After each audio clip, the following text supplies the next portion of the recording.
તો ખૂબ જ ચર્ચિત જિયા ખાન આપઘાત કેસ અને તેનો આજે ચુકાદો આવવાનો હતો। સૂરજ પંચોલી કે જેને કોર્ટે નિર્દોષ સાબિત કર્યા છે। અનેક આરોપો સૂરજ પંચોલી પર લગાવવામાં આવ્યા હતા। જિયા ખાને જે રીતે આપઘાત કર્યો હતો ને ત્યારબાદ આ મુદ્દો છે ટોક ઓફ ધ ટાઉન બન્યો હતો, ખૂબ જ ચર્ચાનો વિષય બન્યો હતો। પોસ્ટમોર્ટમ કરવામાં આવી કારણ કે જિયા ખાનના શરીર પરથી અનેક જે ઘા મળી આવ્યા હતા અને તેને લઈને પોસ્ટમોર્ટમ કરવામાં આવી હતી અને ત્યારબાદ સૂરજ પંચોલી કે જેઓ પોલીસ સ્ટેશને પણ હાજર થયા હતા તેમનું નિવેદન નોંધવામાં આવ્યું હતું અને આખરે આ કેસનો ચુકાદો હતો એટલે સૌ કોઈની નજર આ કેસ પર હતી।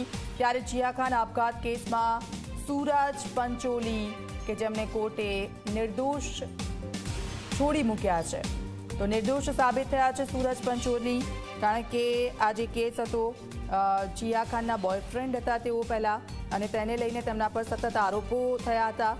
જિયા ખાને જે રીતે આપઘાત કર્યો હતો એક ઘૂંટાતું રહસ્ય હતું અને જિયા ખાનની માતાએ પણ ઘણા બધા સવાલો ઊભા કર્યા હતા। આખરે 10 વર્ષ જેટલો સમયગાળો વીત્યો અને તેમાં આ ચુકાદો આવ્યો છે અને ચુકાદો સૂરજ પંચોલીના પક્ષમાં આવ્યો છે। પુરાવાના અભાવે સૂરજ પંચોલીને નિર્દોષ જાહેર કરવામાં આવ્યા છે। તો સીબીઆઈની સ્પેશિયલ કોર્ટે આ મહત્વપૂર્ણ ચુકાદો આપ્યો છે। સૌ કોઈની નજર આ ચુકાદા પર હતી કારણ કે 10 વર્ષ જેટલો સમય આ કેસમાં થઈ ગયો હતો અને ત્યારબાદ આ કેસની તપાસ કરવામાં આવી રહી હતી અને તપાસના અંતે આખરે 10 વર્ષ બાદ આજે સ્પેશિયલ કોર્ટે આ ચુકાદો આપ્યો છે। 3 જૂનના રોજ આ ઘટના સામે આવી હતી અને સૌ કોઈ એકદમ શોક થઈ ગયા હતા કારણ કે જિયા ખાને જે રીતે આપઘાત કર્યો હતો અને તેને લઈને ત્યારબાદ સતત સવાલોના ઘેરામાં સૂરજ પંચોલી હતા।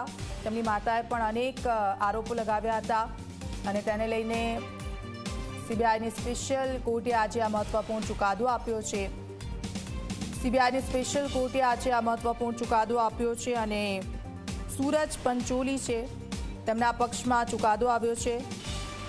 આખો આ કેસ 3 જૂન 2013ના દિવસે આ ઘટના બની હતી। અભિનેત્રી જિયા ખાને આપઘાત કર્યો હતો અને તેને લઈને ફિલ્મ જગતમાં ચકચાર મચી ગઈ હતી અને જિયા ખાનની જે રીતે મોત હતી, મોત હત્યા કે આત્મહત્યા તેને લઈને આ ઘૂંટાતું રહસ્ય હતું ને તેને લઈને તપાસ હાથ ધરવામાં આવી અને બોયફ્રેન્ડ સૂરજ પંચોલી પર અનેક સવાલો ઊભા થયા હતા અને આ કેસ આગળ વધ્યો। 10 વર્ષનો સમયગાળો આખરે વીતી ગયો ને ત્યારબાદ આજે સીબીઆઈની સ્પેશિયલ કોર્ટે આ કેસમાં ચુકાદો આપ્યો છે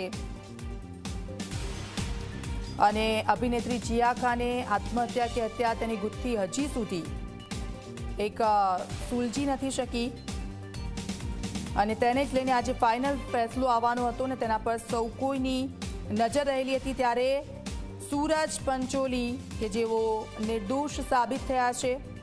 3 જૂન 2013નો આ કેસ હતો જ્યારે જિયા ખાને આપઘાત કર્યો હતો। તેના પહેલાંના પણ તેની સાથે શું બન્યું હતું, તે ડિપ્રેશનમાં રહેતી હતી, સૂરજ પંચોલી સાથે સતત ચેટ કરતી હતી, જિયા ખાનની મમ્મીનું આ કહેવું હતું ને ત્યારબાદ સૂરજ પંચોલી પર અનેક સવાલો ઊભા થયા હતા। પોલીસે તેમને બોલાવ્યા હતા અને સતત તેમની પૂછપરછ ચાલી રહી હતી। આખરે 10 વર્ષ બાદ સીબીઆઈની સ્પેશિયલ કોર્ટે આ મહત્વપૂર્ણ ચુકાદો આપ્યો છે।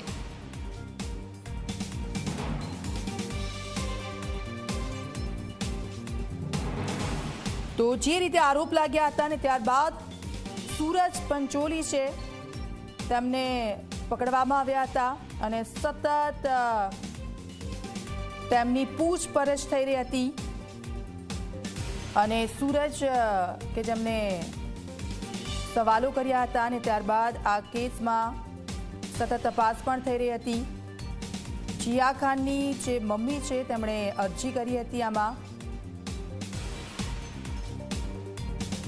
વકીલના થ્રુ તેમણે અરજી દાખલ કરી હતી અને ત્યારબાદ આ કેસ સતત આગળ ચાલ્યો અને એવું પણ કહેવામાં આવ્યું હતું કે જિયા ખાન સાથે રિલેશનશિપમાં હતા અને સતત તેમની સાથે અવ્યવહાર કરવામાં આવ્યો હતો। જિયા ખાન સાથે તેમને મેન્ટલી ડિપ્રેશનમાં હતા જિયા ખાન અને તેને લઈને તેને આ પગલું ભર્યું છે। તેમની માતાનું આ કહેવું હતું ને ત્યારબાદ આ અરજી કરવામાં આવી હતી ને ત્યાર પછી સતત સૂરજ પંચોલીની પૂછપરછ હાથ ધરવામાં આવી હતી। જિયા ખાને તે દરમિયાન એક લેટર પણ લખ્યો હતો અને લેટર સામે આવ્યો હતો ખૂબ ચર્ચાનો વિષય તે લેટર બન્યો હતો અને લેટરમાં તેણે ઘણું બધું પોતાની સાથે જે વીત્યું અને પહેલેથી લઈને છેલ્લે સુધી તેની સાથે શું થયું તે પણ તેણે લેટરમાં ઉલ્લેખ કર્યો હતો। એક મોટી વાત જીયા ખાને એ દરમિયાન એવું કહ્યું હતું કે હું અંદરથી ખૂબ જ તૂટી ગઈ હતી અને ખરેખર તે ડિપ્રેશનમાં હતી તેવું તેણે લેટરમાં પણ ઉલ્લેખ કર્યો હતો। તો સૂરજ પંચોલીનો આ મોટો કેસ હતો અને તેને લઈને સતત સૌકોની નજર તેના પર, ત્યારે તેમના આ ફેસલો જે સામે આવ્યો છે। જીયા ખાન આપઘાત કેસમાં આરોપી હતો અભિનેતા સૂરજ પંચોલી। 3 જૂન 2013ના રોજ આપઘાત કર્યો હતો જીયા ખાને અને ત્યારબાદ સતત આ કેસમાં તપાસ થઈ રહી હતી। सूरज पंचोली ने जिया खान रिलेशनशिप में था। सूरज पंचोली पर मानसिक त्रास और छेतरपिंडीनो पण आरोप कर्यो तो त्यारे सीबीआई स्पेशल कोर्टे आज आ महत्वनो चुकादो आप्यो छे जिया खान केस में अने सूरज पंचोली पक्ष में आ फैसलो आव्यो छे। तेओ निर्दोष साबित थया छे। तो आज सतत तेना उपर तमामनी नजर हती कारण के स्पेशल कोर्ट आज आ अंगे फैसलो आपवानुं हतुं अने सुनावणी दरमियान स्पेशल कोर्टे 10 वर्ष बाद आज चुकादो आप्यो छे अने सूरज पंचोलीना पक्षमां आ चुकादो आव्यो छे। तो थोड़ा समय पहला एक पछी एक जिया खाननी माता राबिया खान के तेओ पहोंच्या हता अने त्यारबाद सूरज पंचोली पहोंच्या हता स्पेशल कोर्ट खाते। जजमेंटनो आज दिवस हतो अने सांभळवामां आव्युं त्यारे सूरज पंचोली के जेओ निर्दोष जाहिर थया छे त्यारे हवे जिया खान केसमां तमनी माता थोड़ीक ज वारमां शुं कहे छे तमनुं निवेदन पण आवी शके छे। त्यारे सूरज पंचोलीनुं पण निवेदन थोड़ी वारमां आ केसमां सामे आवी चूक्यो छे कारण के 10 वर्षनो समयगाळो अने ते दरमियान जामीन पर बहार हता सूरज पंचोली। पहला तो तमनी धरपकड़ करवामां आवी हती। सेकेंड पहले ही कोर्ट रूम में राबिया अपने पति के साथ पहुंची। उन्होंने कोई सबमिशन नहीं किया, वो कोर्ट रूम में मौजूद थी और उसके तुरंत बाद कोर्ट ने सूरज पंचोली को कटघरे में बुलाया। जैसा मैंने बताया कि राबिया के पहुंचने के महज 30 सेकेंड बाद सूरज पांचोली को कटघरे में बुलाया गया और सूरज पांचोली का नाम पूछा गया। नाम पूछने के बाद कोर्ट की तरफ से जजमेंट दे दिया गया और कहा गया सूरज पांचोली को कि सबूतों के अभाव में आपके ऊपर जो आरोप लगाए गए हैं 306 अबेटमेंट ऑफ सुसाइड का, उसके तहत आपको बरी किया जाता है।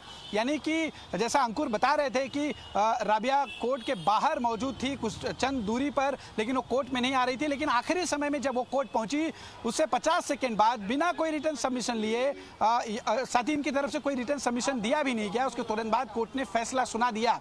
यानी कि ऐसा कुछ कहने को शायद राबिया के पास नहीं था जो उन्होंने पिछले 5 साल के ट्रायल में नहीं कहा। इसके अलावा जब ट्रायल शुरू नहीं हुआ था उसके पहले भी कई बातें राबिया के वकील मीडिया के सामने कहते थे, कोर्ट के सामने उन्होंने दलीलें रखी, लेकिन कोर्ट ने चाहे वो बॉम्बे हाई कोर्ट हो चाहे सुप्रीम कोर्ट हो, हर जगह पर राबिया की जो दलीलें थी उसे खारिज की गई। यानी राबिया चाह रही थी कि 302 के तहत ये मुकदमा चलाया जाए, जिसे बॉम्बे हाई कोर्ट ने खारिज कर दिया, सुप्रीम कोर्ट ने खारिज कर दिया और यही वजह रही कि जो ट्रायल है उसमें काफ़ी देरी हुई और ट्रायल की शुरुआत 2018 से हुई। और यही बात लगातार कोर्ट में वकील जो सूरज पंचोली के हैं वो कहते भी रहे कि एक डिले टैक्टिक्स जो है वो अपनाया गया राबिया के जरिए, इसलिए 10 साल की देरी हुई। और आज जब ऑर्डर का दिन था तो आज भी एक तरह से एक नया टैक्टिक्स अपनाने की कोशिश की गई, रिटर्न सबमिशन देने की बात की गई जो राबिया की तरफ से नहीं दिया गया।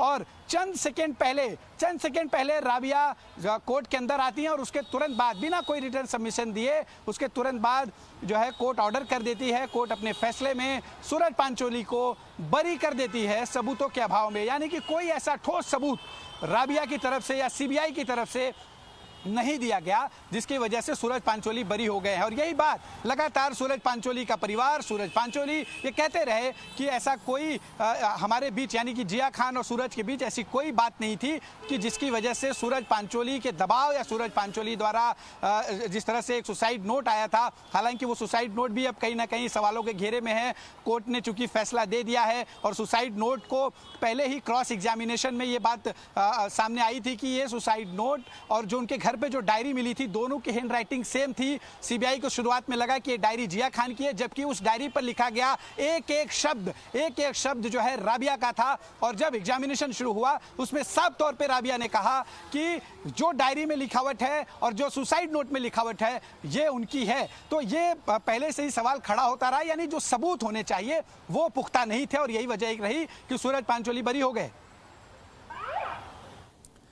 તો આપણે સાંભળ્યું, બંનેને સાંભળવામાં આવ્યા હતા અને તરત જ આ કેસનો ચુકાદો આપવામાં આવ્યો। જિયા ખાન આપઘાત કેસમાં सूरज पंचोली ने निर्दोष જાહેર કરવામાં આવ્યા છે।